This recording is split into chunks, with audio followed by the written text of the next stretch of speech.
Today's episode of DRL is brought to you by Hella Cocktail Company. My guests don't just come to DRL for me. They also come for the cocktails. Luckily, my friends at Hella Cocktail Company have my back. These guys make amazing mixes, from Bloody Mary to Margarita to Moscow Mule.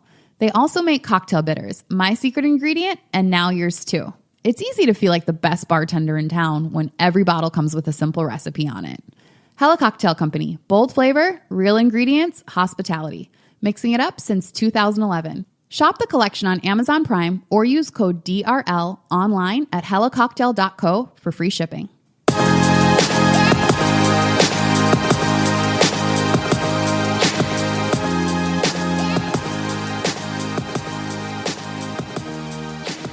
Hello, my lovely listeners. Welcome back to another episode of DRL, where we're talking everything dating, relationships, and love.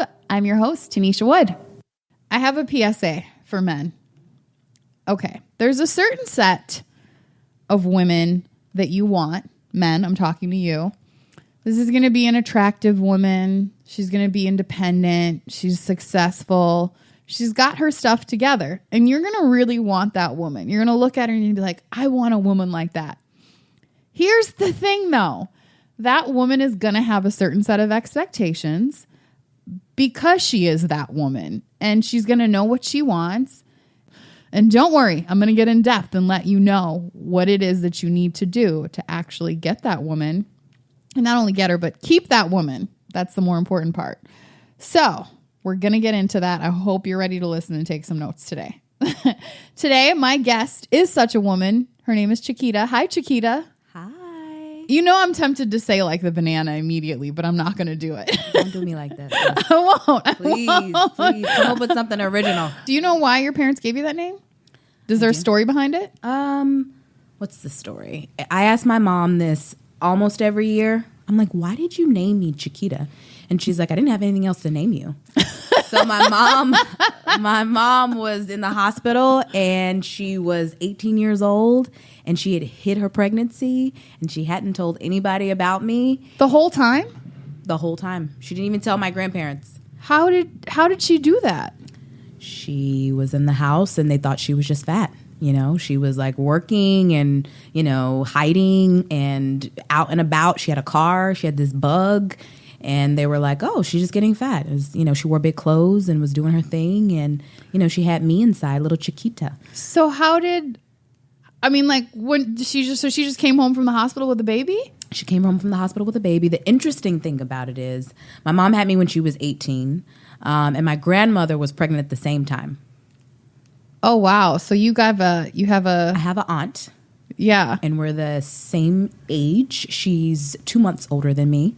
So we grew up like sisters. I had a very unique childhood in that I was hidden, you know, and it was something that was kind of unspoken in my family. I think my grandparents knew, but right. They just didn't want to, come to realization that their 18-year-old daughter, who they had raised in this very, traditional, Southern, conservative household, they didn't want to believe that she was pregnant. And my mom didn't want to admit it. She didn't want to be in trouble. She didn't want to be judged. She didn't feel supported.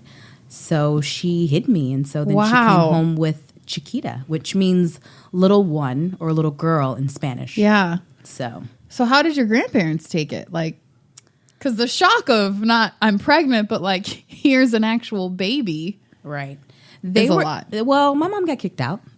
She got kicked out very soon after she had me, and she had to, move with my aunt, and my aunt let us live with her for a little over a year, and then my mom just started hustling. My mom's a hustler. Wow. So she... I see you, Chiquita. Yeah, yeah. Wow. So I get it from my mama. You know, the independence, being able to figure it out, being a hustler, all that stuff, it comes from my mom. Wow. So you're from North Carolina originally? I'm from the South. I'm a Southern lady. I'm a Southern belle. Are men different in the South? Are men different in the South? Different from New York in terms of just how they treat a woman? Because I've had a couple friends that have moved to the South, Texas in particular, and they're like, wow, the men down here are just so different. They're just like, they want to take care of you. Like, is that a real thing? It is. I would say men in the South definitely, are traditional in certain ways. And so when it comes to certain values, they open the door. They want to take you out. They want to court you. I think they still understand the importance of that. Mm-hmm. So yeah, in the South, dating is very different. But it depends on where you are in the South. Like, I lived in Atlanta for 3.5 years, right? And they've let go of those sensibilities in Atlanta. I don't know about that population. That population is a little bit different. They're more the northern. Yeah, they're a little bit more northern. They're more diverse. It's a more diverse group of men that you meet in Atlanta. So I wouldn't say that all of them are necessarily like Southern, men traditionally when it comes to dating. But, you do find men in Atlanta who are, very, traditional and gentlemanlike and just have all those things that you like about a Southern man. So what brought you to New York? What brought me to New York? So I am very driven and I have a lot of dreams and I'm very creative. And I came to New York just to pursue a career. And originally I thought that career was in music and entertainment. So I wanted to do A&R. Got it. Or be in some type of creative space in the music industry side. But unfortunately, I graduated in 2007. When everything was crashing. Yep. There was no jobs. There was no opportunities. It was a tough time. So, finding opportunities in Atlanta wasn't great because I moved to Atlanta after college. Right. So I said, I'm going to move to New York because everything that I want in my life is in New York. Like, I saw myself, in this boardroom, being this like powerhouse, being this decision maker, and living my dreams as a successful businesswoman. I saw myself doing that. Right. But I didn't know if it would come into fruition in Atlanta. So I moved to New York with no job. I love that though. Like, I love the feeling of just being in a new place and every possibility is open. Like, I don't have a job here yet. I don't have a house here yet. So really, I could do anything. Yep. I mean, you took risks. You went to Europe and lived and, you did all of that. So you know how it is to just step out on faith. So when you first moved here, you were single? When I first moved here, I was in a situationship. It was complicated. I was in a situationship with someone who I had been seeing in Atlanta for a couple years, who I had a lot of love for, who was very good to me. And but it just never made sense. It just never worked out. How old were you at this point, by the way?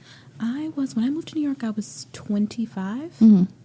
So when I was dating him, I met him when I was like 22. I met him when I was very young. Right. And, we just clicked and we were off and on for a couple years, the time that I was in Atlanta. And I felt like when it was time for me to leave, that's when he really started stepping up. That's when I really started seeing him show up. Don't know what you got till it's gone. It was crazy. I'm like, where you been this whole time? Where have you been? So you ended things once you moved here? I didn't end things. I think things just kind of fizzled out. Took a natural progression. Yeah. He was going through a lot. I needed to be able to figure it out, get a job,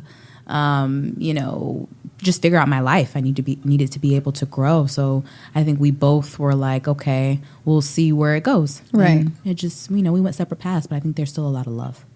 That's good. So you guys are still friends?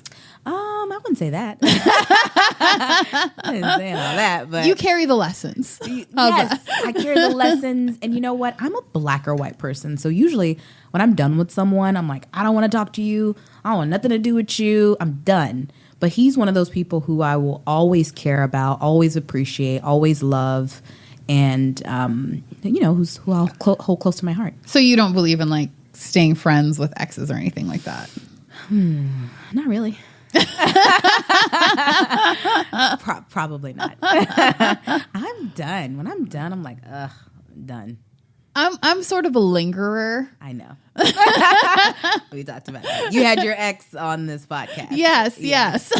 So you're stronger than me, sis. I'm not there yet. So what were some of like your first dating experiences like in New York?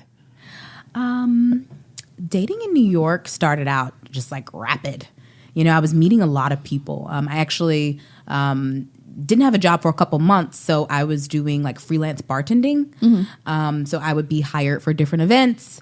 I was working private parties, so I would work an event or work a party, and then I would go out with, people who I met from the event, or go out with my coworkers. That actually sounds really fun.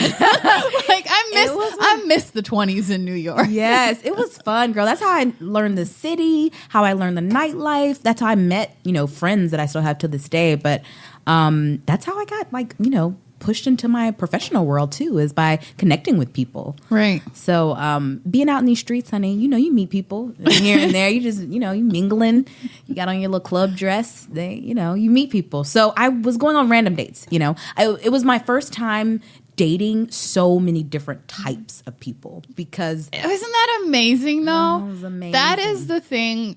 Okay, I always say everybody should live in New York at least once. And part of it is that you get to experience so many different types of people in such a short time. Like, you can go out with a Wall Street person and then a Broadway person and just everybody, and it's all here. Like, I love that. And I miss that. Like, I miss dating for that purpose. Just like, you never know who you're going to come into contact with. Right. I know you said you miss dating, but you don't. It's different now. I do. It's different now. It's not fun now. It's different. What's different? I don't know. I just feel like, when I first came to New York, we were talking about, how I met people. I met people out and about. Men would come up to me all the time. It was very natural.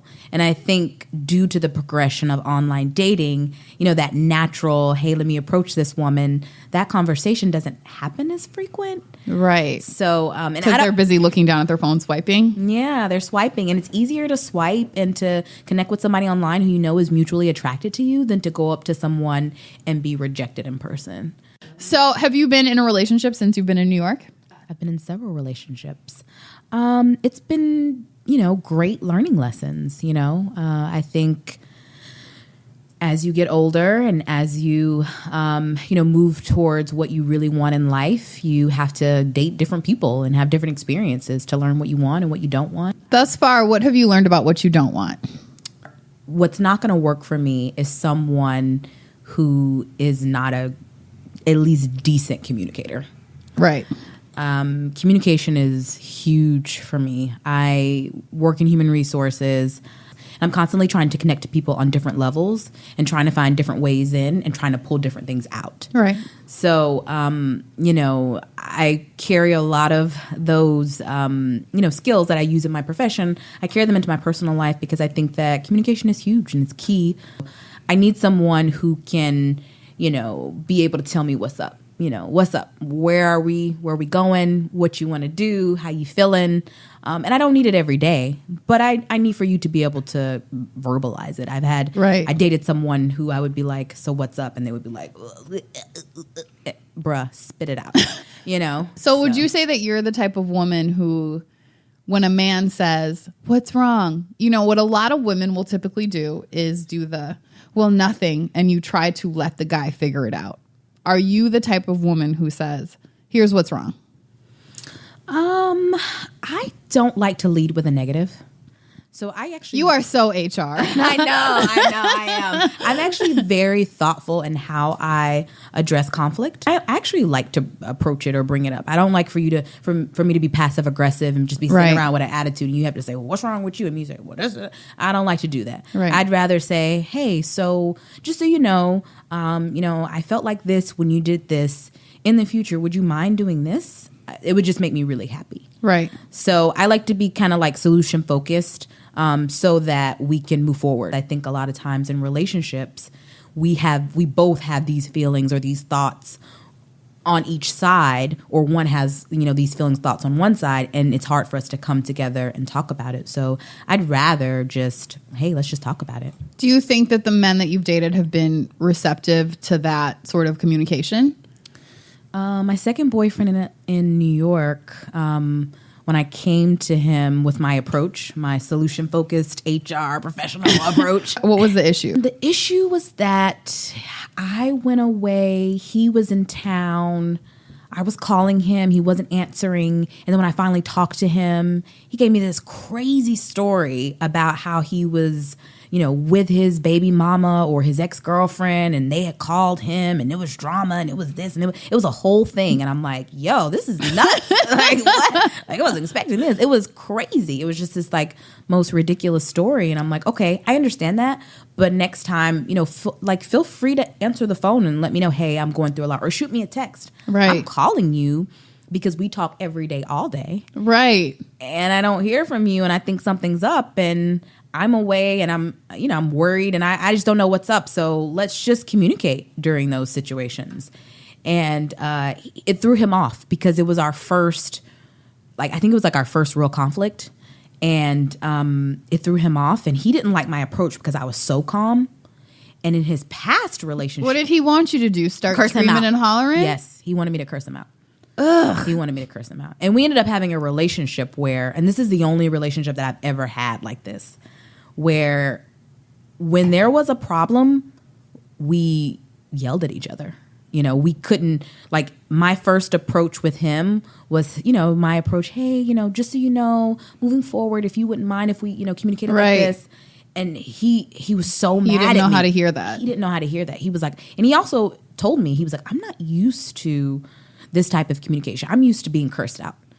And isn't that weird that that's still what he would want? Because somewhere in his past and in his trauma, he thought that was love. Like he was thinking, if this person comes at me cursing and hollering, they must love and care about me.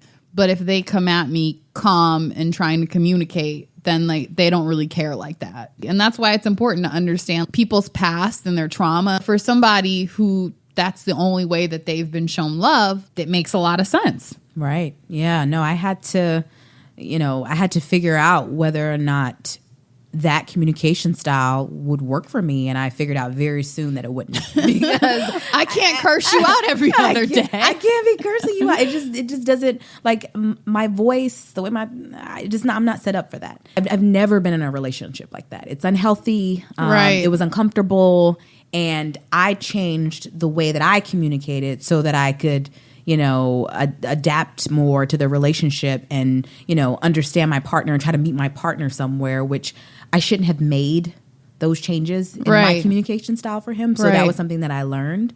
But that was also something that, has made me better. I never want to talk to somebody like that. Right. I never want to treat somebody like that. And you never want to have to for them to understand what you're saying. Right. And I felt like that. So lesson 1, I think, is understand your traumas and why before you try to enter a relationship with a woman who understands herself, right? Mm-hmm. So he, on some level, understood that I like it when people communicate with me in this way. But it doesn't sound like he maybe understood why or where that came from or how to stop it. Mm-hmm. So that's step 1. Understand your traumas and where they come from.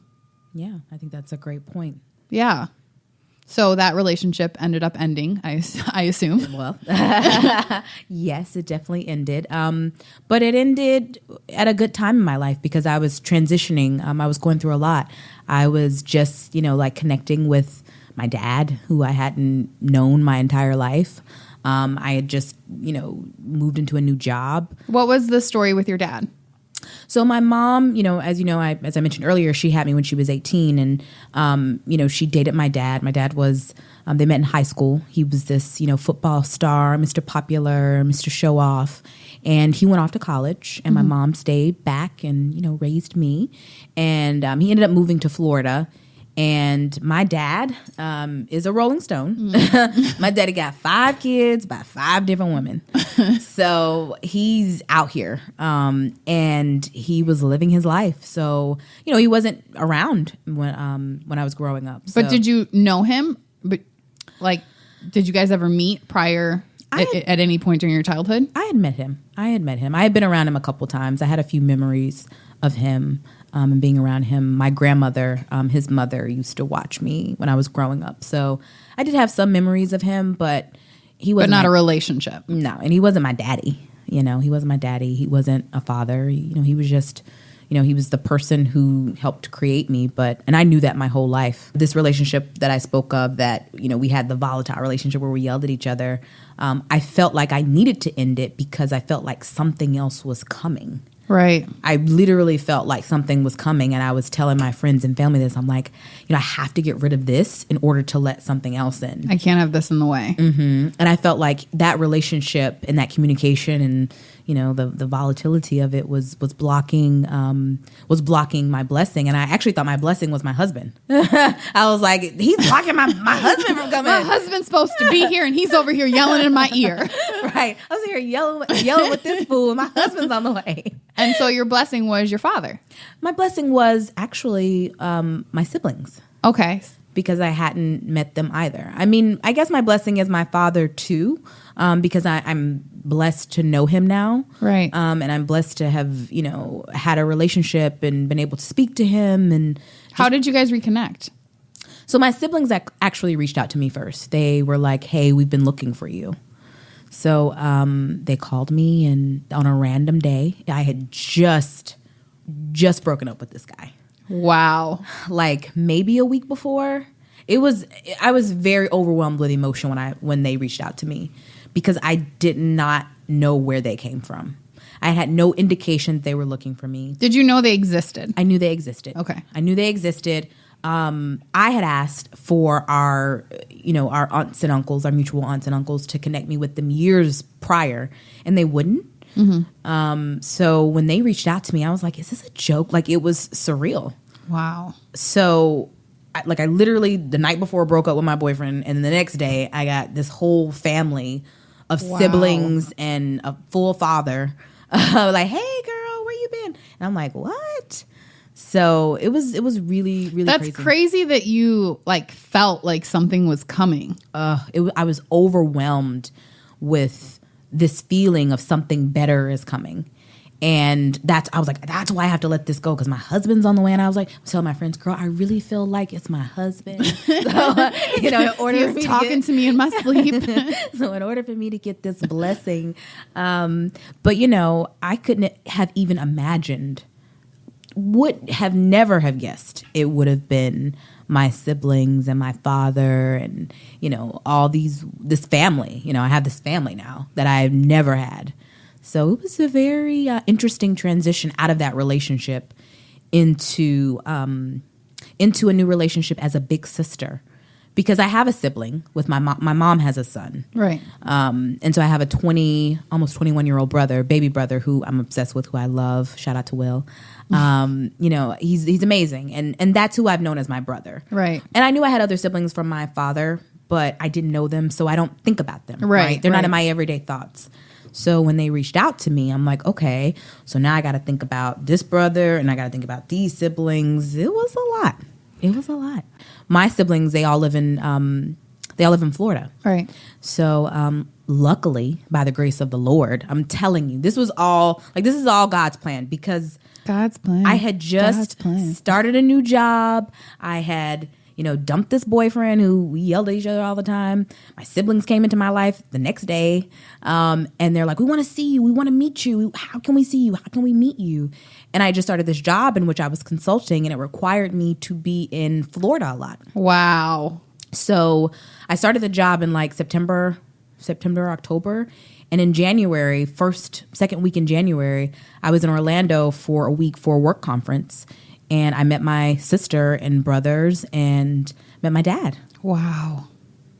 That just gave me chills. Yeah, it was a lot.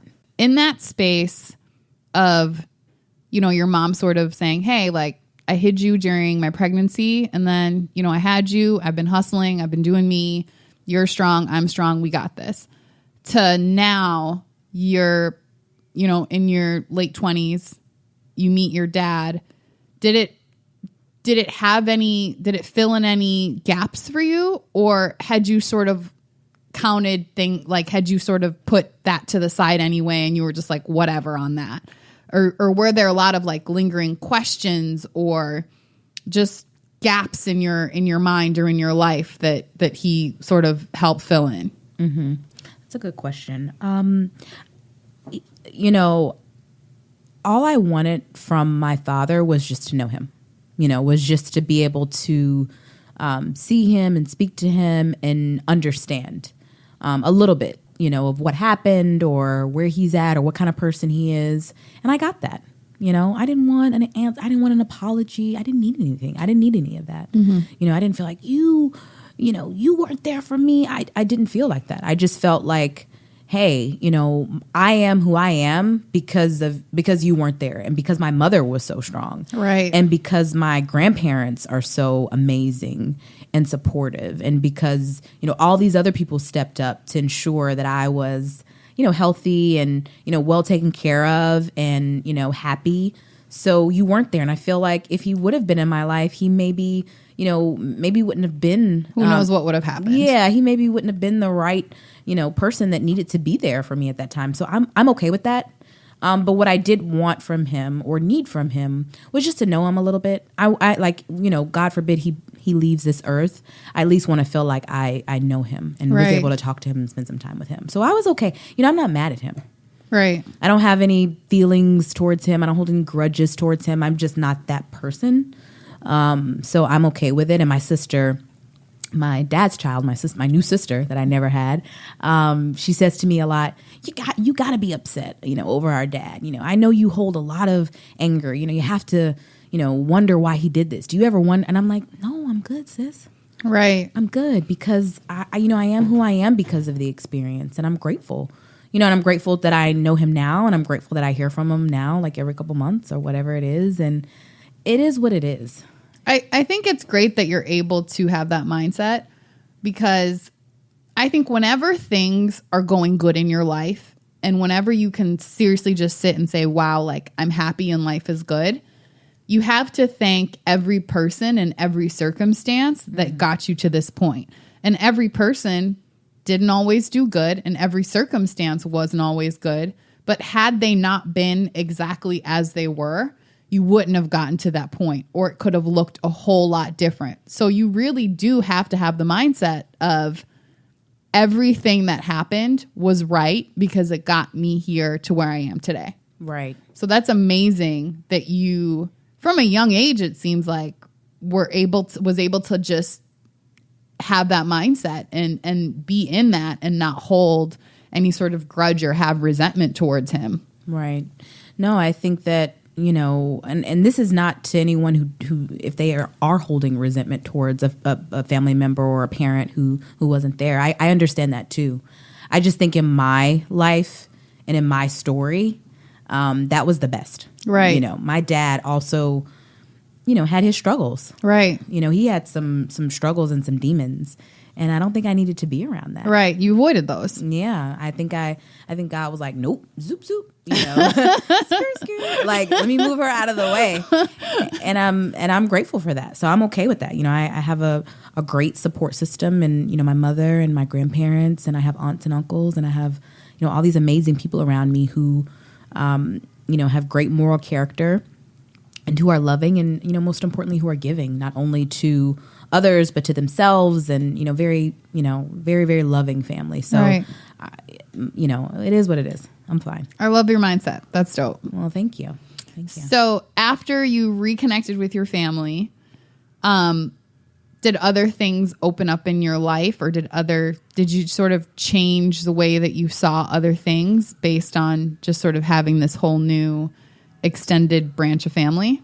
Yeah, well, I definitely felt overwhelmed for a while. So I was overwhelmed with family stuff. So I kind of steered away from dating for a little bit.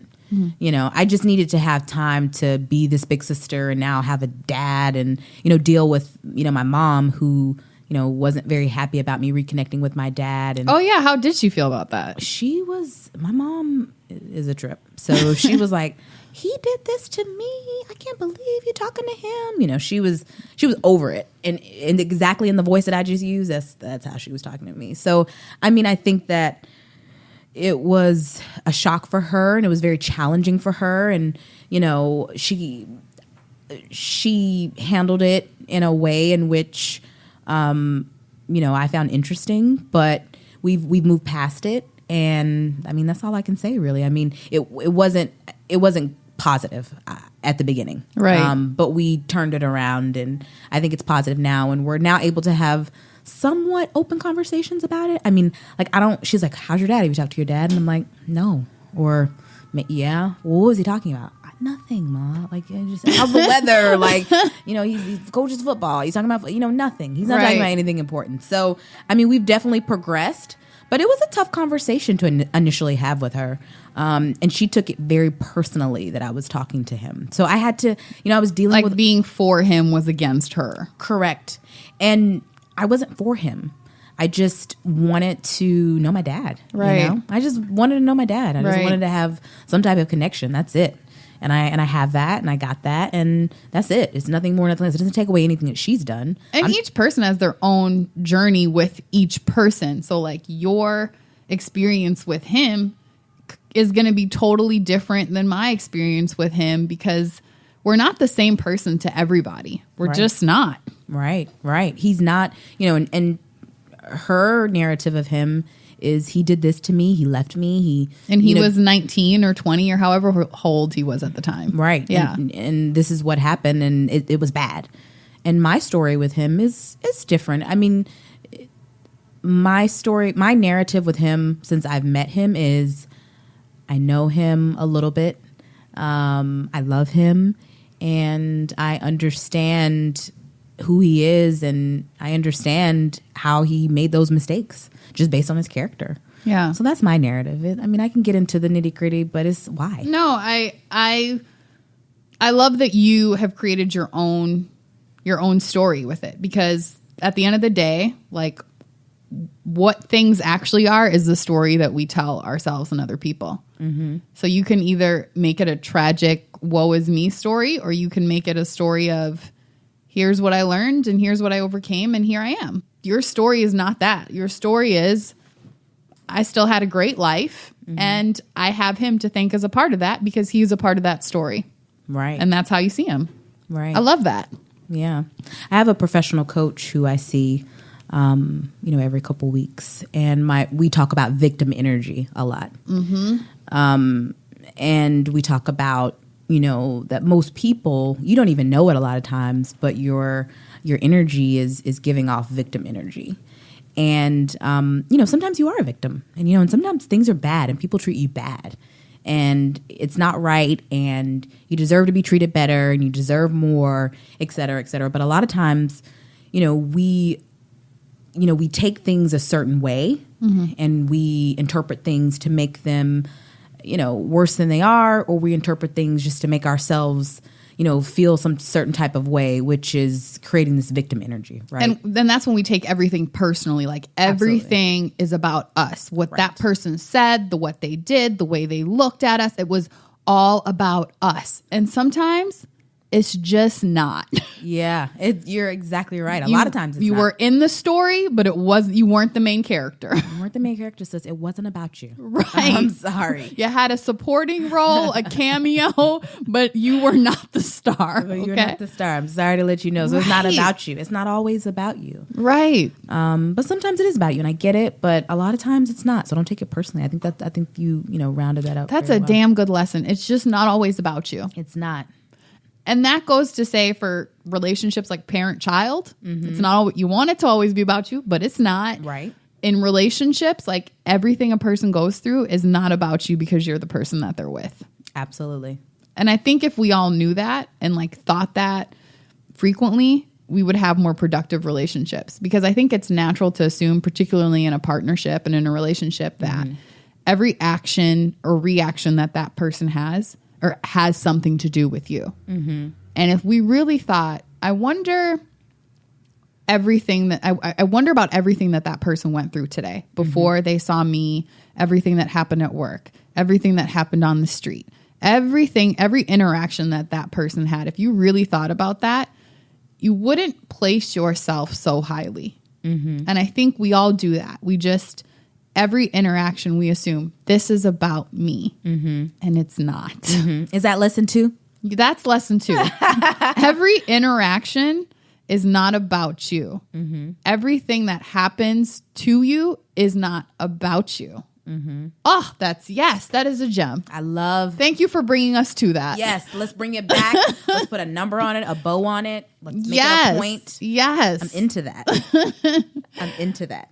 So, okay, your New York story. So you're here, you dated this guy. Things were a little cray. He wanted you to yell all the time. Yep. Reconnected with your family and your siblings. Dating after that, did you get into another relationship at some point after that? Yeah, so I've dated a couple people since then, and it's been very different.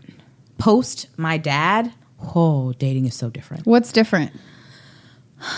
I just think or feel that I have a better sense of who I am, because me not having a connection with my dad, I felt like, I did feel like there was a piece of me that was kind of missing, or a piece that I didn't really know about. I didn't really know. It was something that was missing from like who I was as a person. So now I feel like a lot more complete now that I know my dad. I mean, you have an amazing family. You have some wonderful parents, a brother. You know what I'm saying? Like, you grew up in a 2-parent home. You have your family. Imagine your dad. And I think you're a daddy's girl, right? Yes, I am. Very much so. Can you imagine that?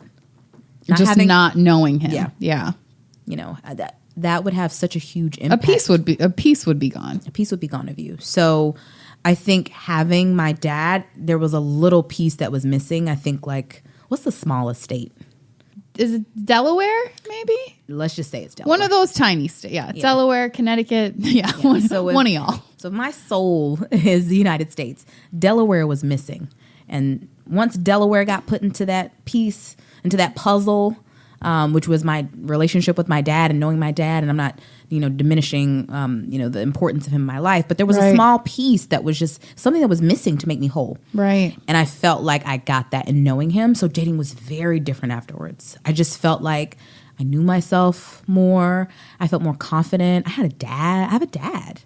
I mean, it's different. Like, my dad, like, conversations change. I'm talking to my dad. I got my dad. Right. It's just different. I didn't have that before. Right. Didn't have a dad. You had a certain glow when you said that. You were just like, and my dad. Yeah. So yeah, you're right. The conversation literally changes, because before you weren't able to say my dad. I didn't know. Because I didn't know. Right. And now you're able to say my dad, which is such a big deal. They're just words. They're literally 2 words strung together. But it means so much to be able to actually use those words. Right. Because you couldn't string those 2 sentences together, or those 2 words together before. And I dreamed about it my whole life. Wow. Yeah. I always wanted a dad. Because growing up, you're in school and, people's dads drop them off, and my dad this, my dad that. At school, it's just different, especially when you're a girl.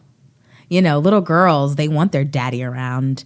When you're in school, you hear girls talking about their dads and their relationship with their dad. So I always wanted that. I never had that. I didn't know what that felt like. Right. So, just kind of, relating it back to dating, I felt more complete as a person, and I felt like I knew more of what I wanted, and I felt more confident in my decisions. And I dated a couple people. Soon after I met my dad, I, started talking to someone who was good friends with one of my best friends. So, it was a long distance thing.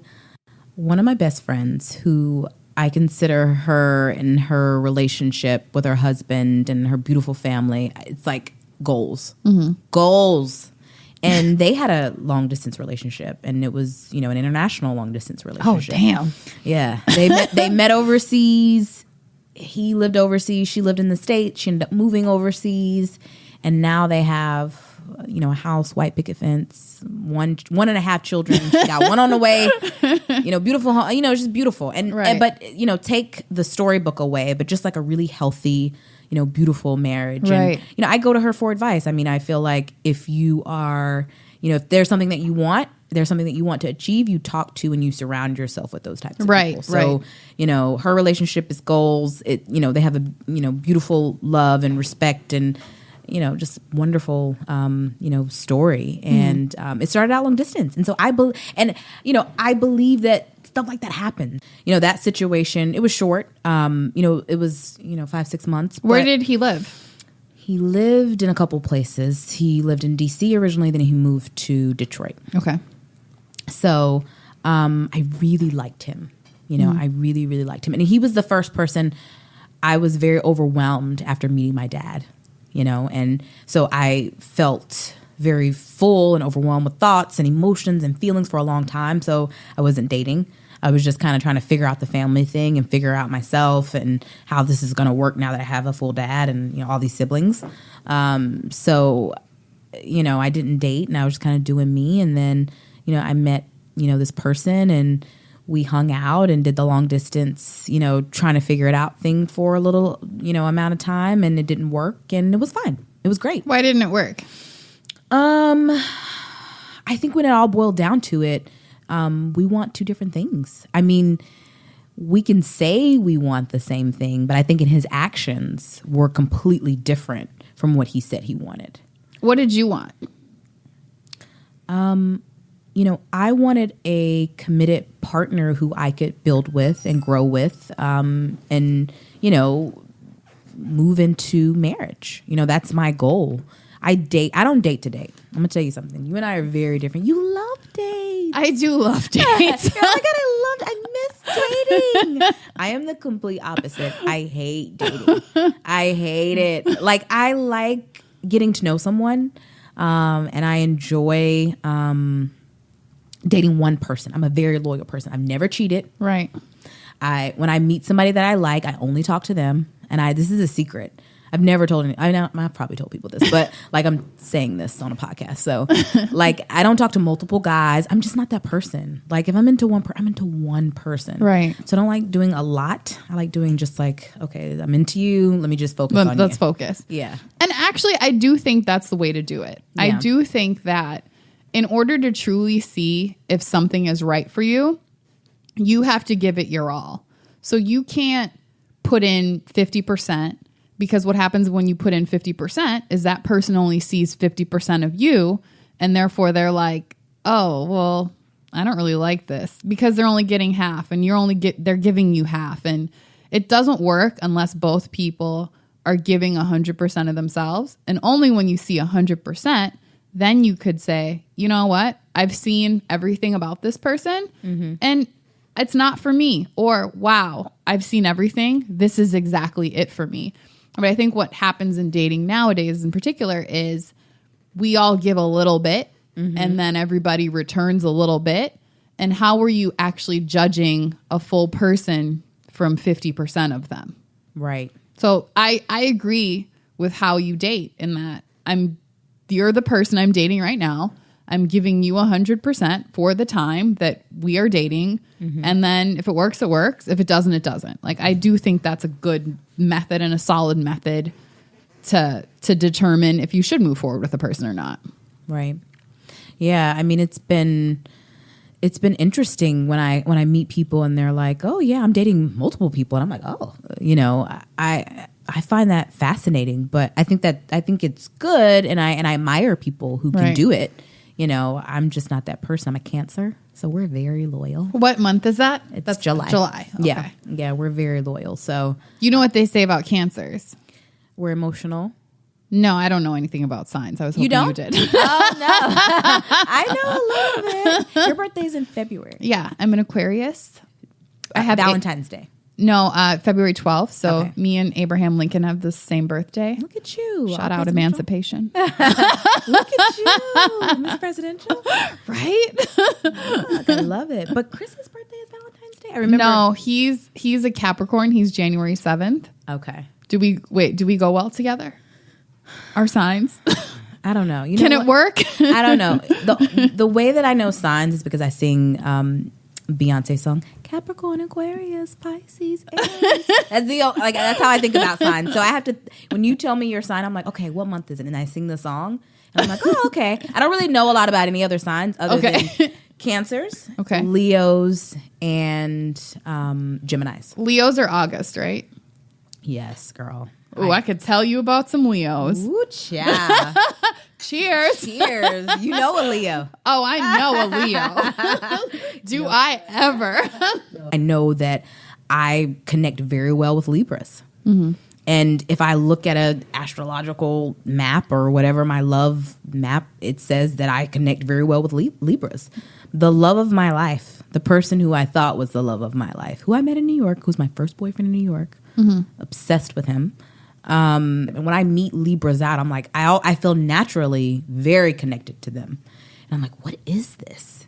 And I find out they're Libra, and I'm like, I knew it. I knew it the whole time. I knew it.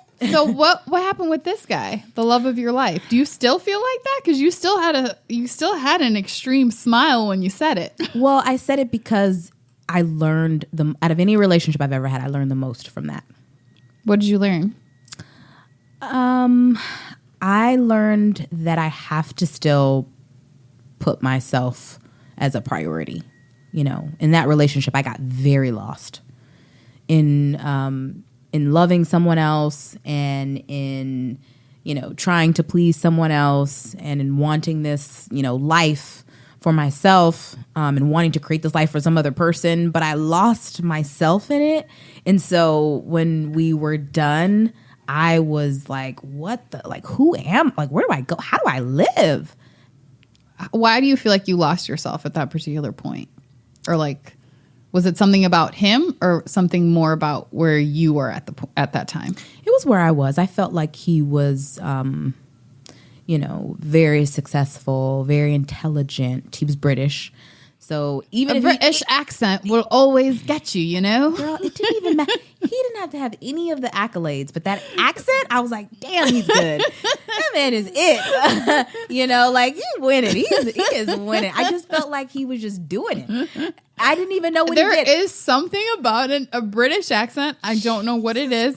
Perhaps we've all been colonized mentally for too long. But every time I do hear British accent, I'm like, I must listen to every word that you say. What was that? What was that? Like, you're just like perched up, ears open, eyes wide-eyed. Right. You know? I mean, he just literally like swept me off my feet out of nowhere, and I did not know what to do. And it was 96% due to the accent. Nothing else but the accent. So that what was the other 4%? Child, that's for a different version of this podcast. That's for the After Dark podcast. Yeah, that's for the after show. That's for the after show. What was the thing on BT called? Well, they had it wasn't uncut, but there was a certain point. It wasn't uncut. It wasn't. It was another point, but they would play like these like R&B type like love. It was something midnight or after dark. Yes. It was something between regular BT and uncut. Whatever came in between. You said midnight, you said after dark, so maybe it was midnight after dark? Something in between. Something in between there, yes. I know what you're talking about. It was smooth jazz, R&B. Yes, yes. And they played the whole video. Yes, it was that. I don't know what it's called. Somebody get at me, at Tanisha Wood. Let me know what that's called. Yeah, tell us what it's called. So how long did that last? It lasted for on and off 2.5 years. Wow, that's kind of a while. Yeah, it's my longest relationship, and I've never loved how I loved him, and I feel like it was something that was very foreign to me. The feeling that I felt when I met him and when I dated him, and throughout our entire relationship and afterwards. I mean, I went to a deep depression, a very, very deep depression, where I did not eat.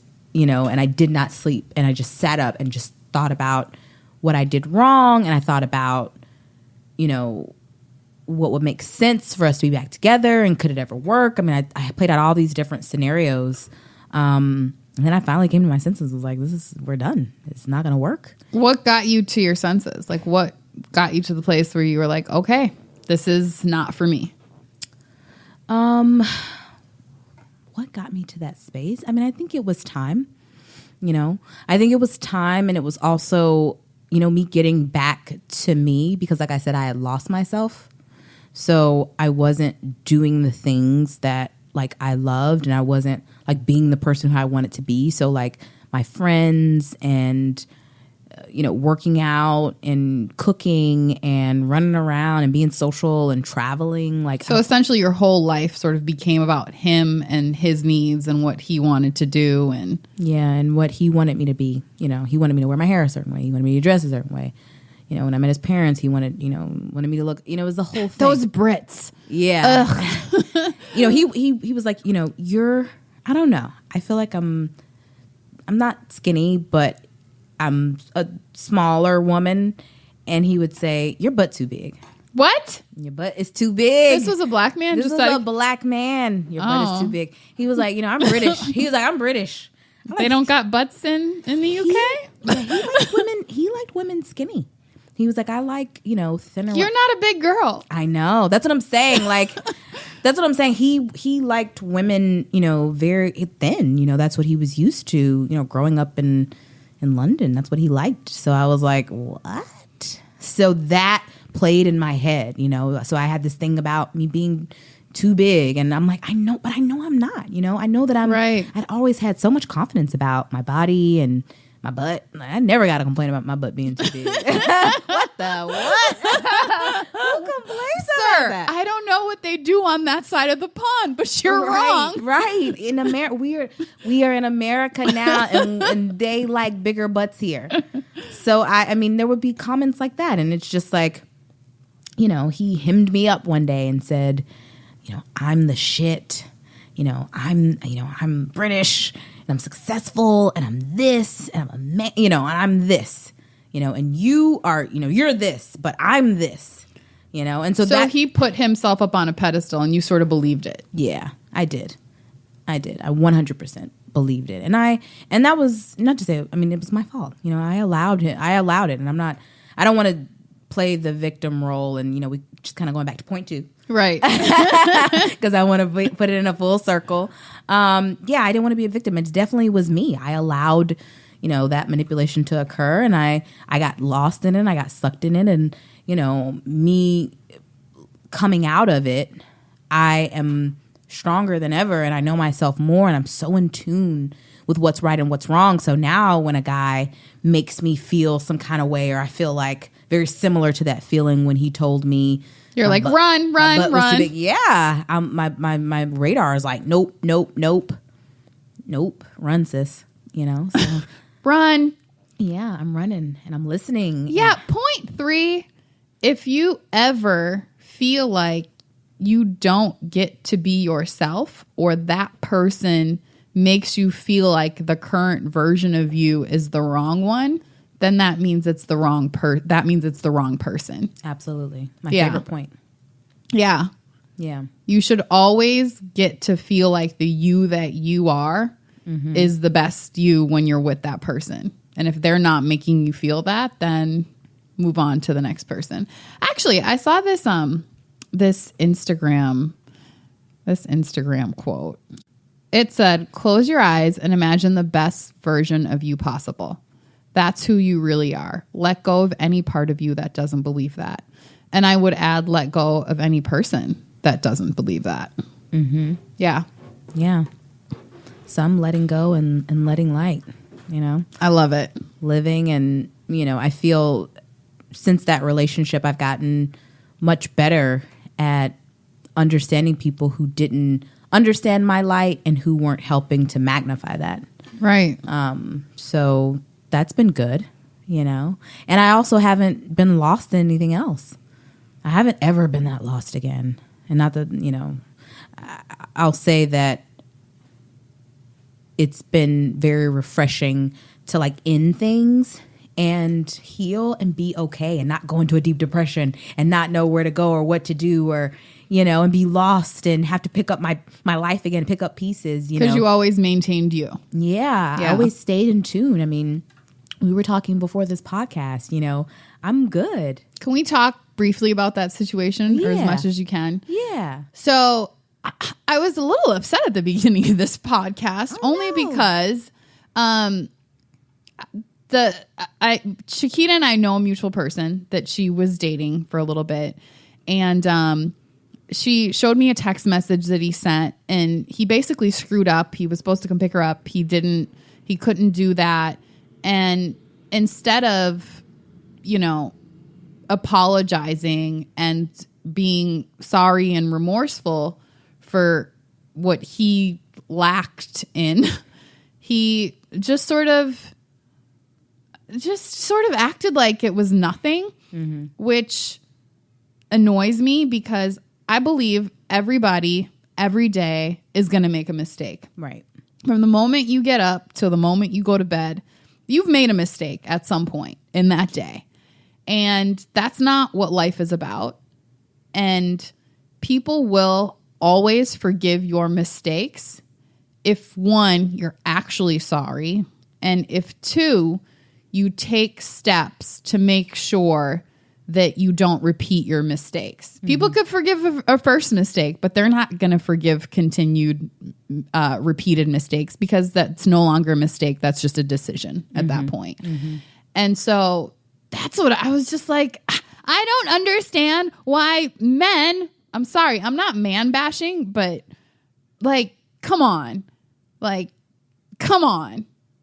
Can you share a little bit more about, whatever you can about the situation, but I just was saying that from my point of view, but we can go from yours. Yeah. I think you hit the nail on the head. It's like, it's okay to make a mistake. We're all human. I make mistakes every day.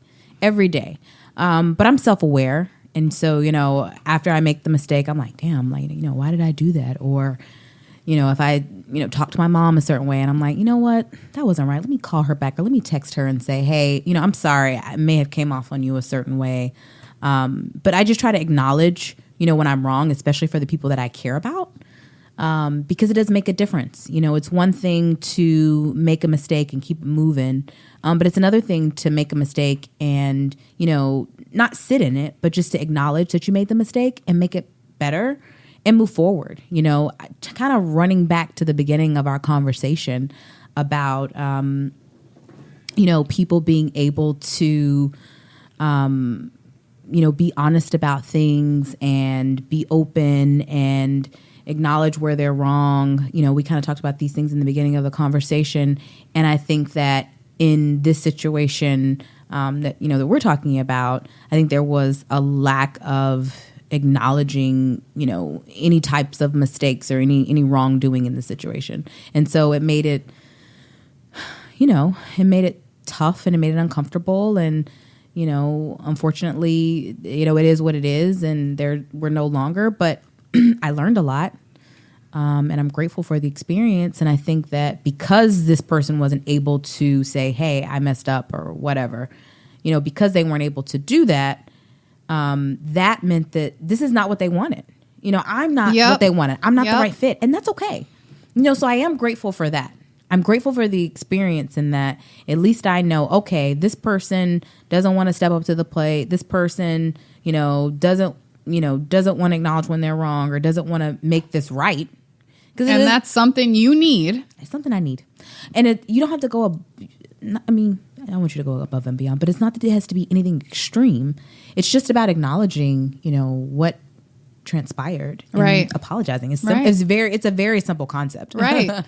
But here's what I appreciated about how you handled the situation is, number one, you didn't say, you know what, let me try to fix this person. Let me try to sit down and help this person just really understand, because it wasn't the first time that a situation like this had occurred. Mm-hmm. So you did give a chance, right? Mm-hmm. Which is fair. Mm-hmm. But you didn't say let me try to really sit down and fix this person and change who they are. You know what? When people show you who they are, and if somebody does something 2 to 3 times, that's who they are. Sorry. It right. just is, because at that point it's a decision, not a mistake. Right. That you just say, okay, here's who they are. Here's what I want. And if those are 2 different things, I don't need to try to change this person and I don't need to try to change what I want. This just simply is not a good fit. Mm-hmm. And so then what she did was she just texted him and said, hey, this isn't where I'm at and it's not going to work. And best of luck to you. And I thought that was such a good way to handle that, because you didn't insult him. You didn't, belittle him in any way. And nor did you back down from who you were. You just simply said, this isn't what I want, and good luck. Yeah. I just said, I'm good, love, and joy. Yeah. That's all I said. Yeah. And you know what? That's sometimes all it needs to be. You don't need to feel bad if somebody is not meeting your standards. Yeah. That's lesson number. What number are we on? 4. 4? Yeah. That's lesson number 4. Wow. Your standards are your standards. And that is 100% okay. You can still respect people and you can still expect to have your standards met. And none of those things need to be compromised by you speaking up. Right. So best of luck to you. Like, it is what it is. I love that though. I feel like sometimes women don't step into that power. Like, we feel like we're wrong in calling something out or in saying that you didn't do this in the way that I expected and I deserve more than that. We feel bad for some reason, and we shouldn't feel bad. If you have a standard, that's okay. It's more than okay. And somebody should meet that standard. And if they don't need to stick around, and we don't need to feel bad, and we don't need to teach people, and we don't need to feel the need to bring them up. Like, it just is what it is. You didn't pass the test. Right. Move on. Right. Let's all move forward. No, Right. You're exactly right, T. I mean, I think, 2 points. One, my girlfriend who I told you his relationship is goals. She said to me, because I gave her a background to what had occurred and kind of where I was. And she said, Chiquita, let him rise. Don't do anything. Exactly. She said, don't. She said, you don't have to do anything. And this was in the situation, before, very similar situation with him, where he, there was a lack of communication and there was a lack of acknowledging, any wrongdoing. And she said, don't worry about it. Just let him rise. It's the best advice, some of the best advice I've ever gotten. And, I think that I did that in that particular situation, and I did that in the next situation. I just let him rise, and he didn't rise. So I didn't, like you said, don't try to make him into this. Don't try to push him into this way or wait around.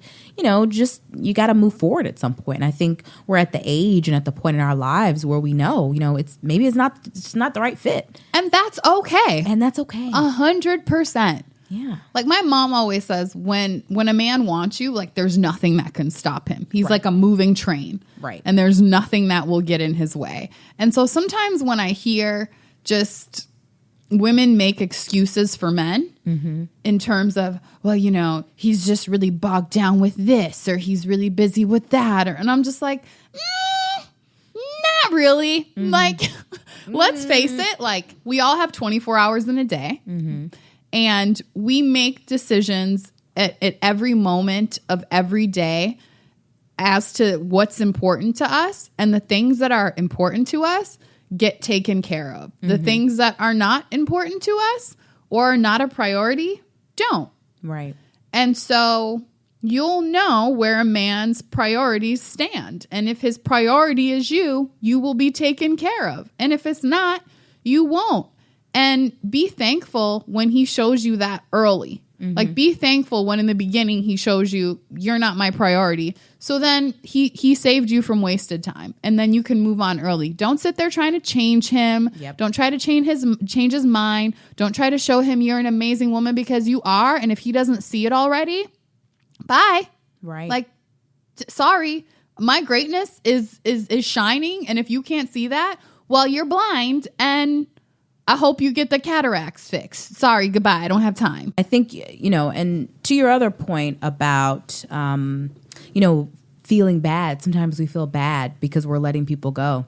My friends have told me, you professionally, let people go. You professionally dump people. Like, you're professional. Hello, I brought you here.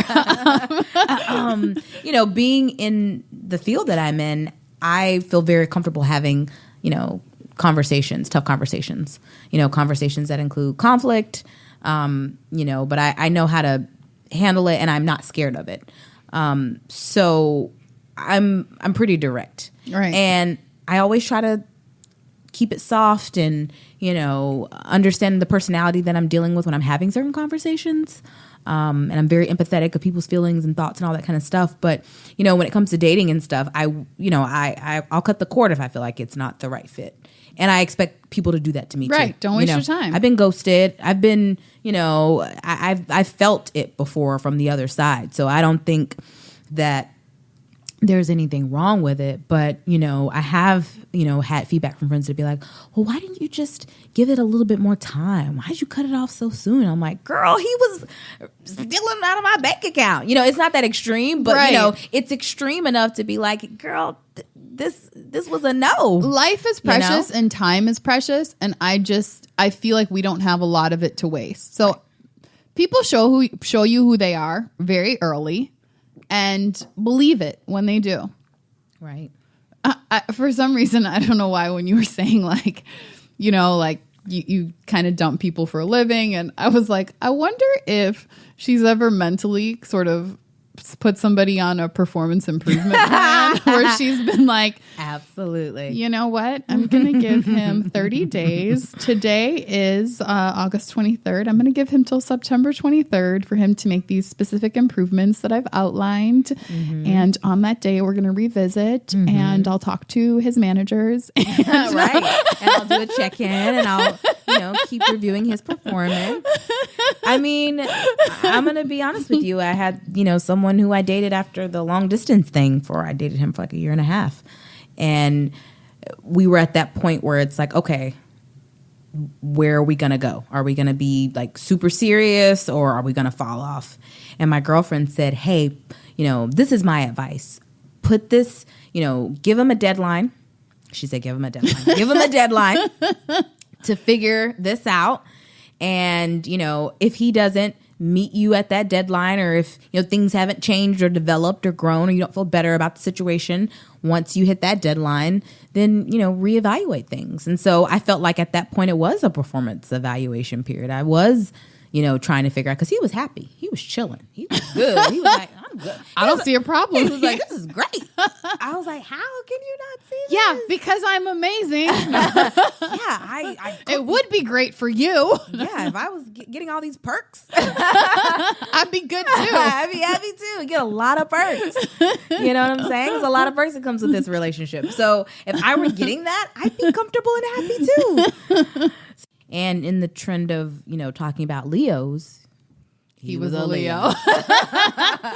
So, see, that's why I don't mess with Leos. No. Right. Well, I'm not. It's funny. I was at my friend's party, and she has two sisters, and her sisters like notoriously just don't get along, and so we're at the party. It's just like a game night. It's very casual, and they get into talking about signs.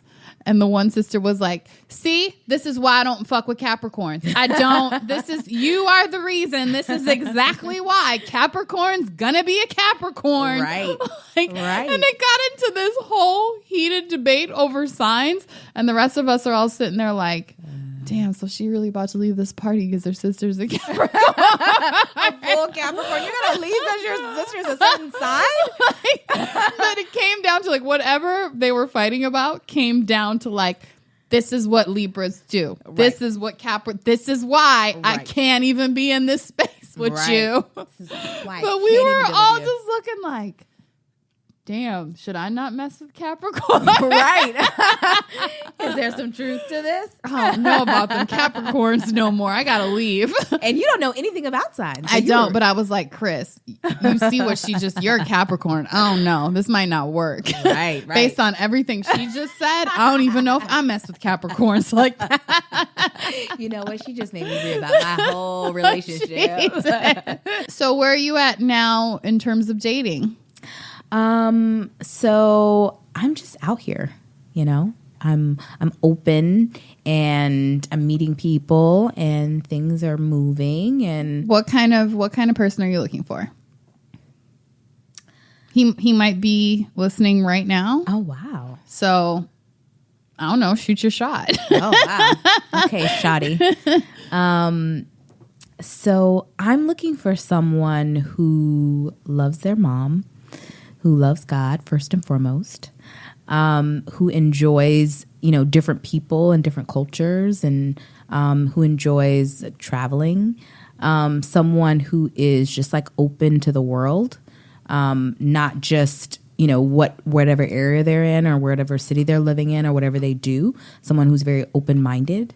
I'm looking for someone who is ready to move forward and be progressive and have a partnership. I'm ready to split some bills. So if anybody wants to split bills with me, let me know. I'm really into that. I'm into saving money. I was like all in my 401k account today, like, should I have this investment? So I'm like really into like planning for the future and just like living a good life. I like to laugh. I like to have a good time, and I'm very adventurous. I'll do a lot of things. So like, you know, I was talking to my professional coach today who I referenced earlier, and he was like, Chiquita, you know, you have to understand this about yourself. You're the type of person that'll just do anything. And you're like, oh, yeah, I can do it. And I am that kind of person, right? So I know that about myself. Like, I'm not scared of anything. One of my best friends asked me before I moved to New York, she said, aren't you scared of failing? When I moved to New York, I thought that was a really interesting question. And I'm glad she asked me that. And I said, no, I'm not. And I still feel like that. I'm not scared of failing. I will try. I will work hard. I will, you know, I'm in for the long run, and that comes with, you know, my lifestyle and my job and all of that. But that definitely, you know, pertains to my relationships. You know, I'm going to work hard. I'm going to try. I'm going to put in effort. You know, I'm also, you know, very fluent in sports, and I cook, and I'm a Southern woman. So I want to be like loving up on somebody, and I want somebody to be loving up on me. You know what I'm saying? Like I like that life of like, you know, being like really into each other and being, you know, committed and understanding each other, and like, I don't know, having just like rituals and, you know, a culture of like love and support and family. I'm into all that stuff. So I love that. Does that That's make an sense? amazing description. Yes. All of that makes sense. It's a lot. It's I was like, actually thinking of somebody as you were describing all this. hopefully it's not one of your exes. Kind of. That's the problem. That's the problem. That is the problem. I believe I'm a sharer of exes only because, one, they're people I got to know really well. Mm-hmm. So I know exactly what's good and what's bad. And two, I just believe I believe in recycling. So if you, Me too. you know, if you have a shirt and it didn't fit or look that great on you, don't throw it away. Like that shirt might look great on somebody else. So very true. I'm green like that. You know, I believe in the planet, the environment, all that. Even with friends? Yes.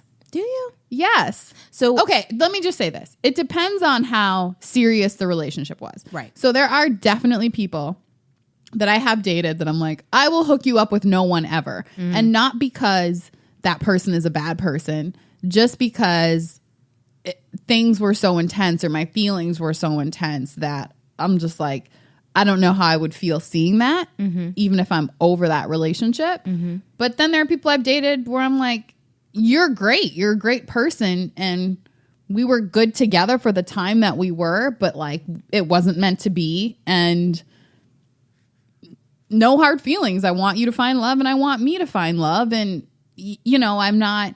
And those people in that bubble, I'm very okay with. Like my ex-boyfriend, I must have hooked him up with 3 of my friends already. At this point, I'm like, bruh, like all my friends are great. I think there's something wrong with you. So right. I'm going to need you to, but I don't know. I just, and part of it too, especially like there's these people that I love, my exes, I really do love them. Mm-hmm. And I think that I want them to be happy too, because I got to know them so good. And because like I feel like they're great people. Like I've rarely dated somebody where I'm just like, damn, you're an asshole. No one should date you.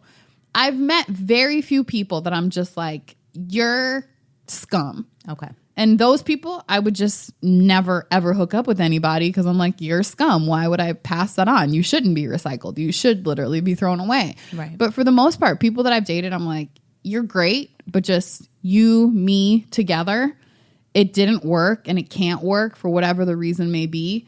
But that's where the majority of people like fall in that bubble of just like, you're great, I'm great. We didn't work great together, but that doesn't take away from your greatness or mine. It didn't work, but like you still should find amazing love because you're an amazing person. And so, yeah, I do have a couple exes that I'm like, I continue to hook them up with people. Wow. Look at you. Yeah. Okay. Well, I'd like to be hooked up with a not ex. Okay.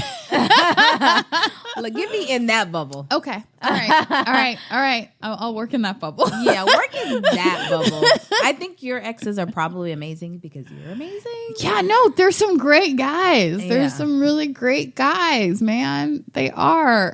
I don't know. I have this thing. It's like a girl code thing. Even if it wasn't like a person that has been slept with, even if it was just like maybe like we went on several dates. But he liked you.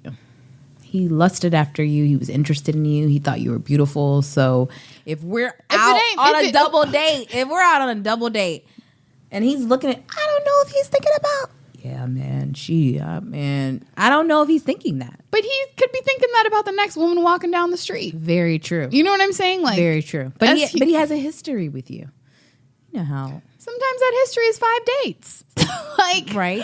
You know what I mean? Like sometimes that's the thing. We never know where we'll fall within people's lives. This is why I really enjoy dating and I really miss it. It's because it wasn't necessarily always about the like, is this person going to be my boyfriend? Or are we going to be together? Are we going to sleep together? It wasn't always about that. Like sometimes I just found like a common interest with somebody and I like really enjoyed my time with them and sharing that common interest, whatever that interest was. Like with some people, it was literally like, oh my God, we have to go to this restaurant and like have this pizza. You know what I'm saying? Like I've had people where it's literally like our whole dating experience comprised of like, oh my God, we have to try this dish on this menu on this day by this chef. And that's obviously not enough for an entire relationship to sustain. But nonetheless, it was a great experience and it was great getting to know that part of that person. Because who knows? What if that was like something they didn't share with anybody else? What if I was their sole food bae? You know what I'm saying? Like, what if that was, and what if they were that for me? And again, like I said, some things aren't enough to sustain an entire relationship, but there are some things where it's like, that's just special. And because of the age that we're at now and the time that we're at this point, it's like, I'm 30, almost 35, right? So if I meet a guy and he's single and I'm single, it's just assumed that we're trying to move to a relationship or something romantic. But nowadays, it's hard to meet a friend. Right. It's just hard. So I guess I would find like friendship in these dating scenarios. And it felt good in a way. Like it felt good, I think, to share something with a person that was just ours. And great if it led to something more, but also okay if it didn't. And because of the situation, there was always sort of this pressure on both sides for things to work romantically. And when I felt like they didn't, I still always felt like, well, damn, I just really like this person as a person. And that's why I never quite end things in that way, is because I'm like, just because we lose this romantic thing that me and you never really had, you know, we just that was the disguise of it because we're this age and we're both single, so it felt like we had to date.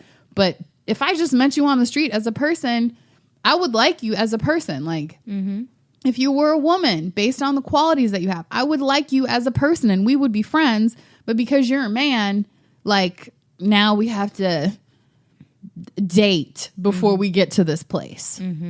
You know, so long story short, I've met a lot of friends along the way. They might be considered exes or people I dated, but in my mind, it's like, you were always a friend because I really liked you and I really connected with you. But because I'm 30 something and I'm single, we had to date first. Right. Yeah. You weren't my friend first. We dated. Right. No, that makes sense. So yeah, there's a lot of people like that in my life where it's like, if I would have met you at any other time under any other circumstances, we really could have just been friends. But I had to date you just to see, get that out the way. Let me date this fool real quick.